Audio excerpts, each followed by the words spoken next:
Hey guys, welcome back to my channel. नोंथांमोनखौ आंनि चेनेलाव बयखौबो बरायनानै थाहरबाय। लोगोफोर आं दिनै मैथाजों नाजों संदों आरोना। ओमफ्राय सेरनायखौ खोन्थिबाय थायासै लोगोफोर, बयबोथ' मिन्थिखायोना सेरनायखौ माबोरै सेरो मायो। ओंखायनो आं संबाय थानाय गेजेरावनो भिडिअखौ लानाय जाबाय। लोगोफोर नाया नायलांबाय मोनबाय थाबानो जाबाय। पटलखौ एवनोसै आरोना। दिनैनि सानजौफुनि खानाया बेनो आरोना जोंहाना।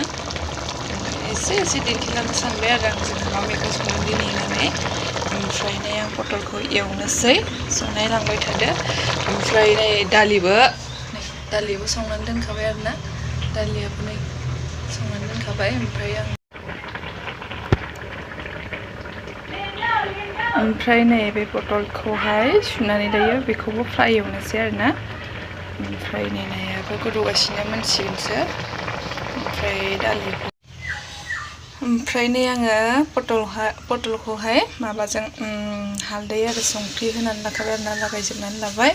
ओमफ्राय नै सारायाबो दुंहांबाय, ओमफ्राय थाव होनोसै आरोना आङो।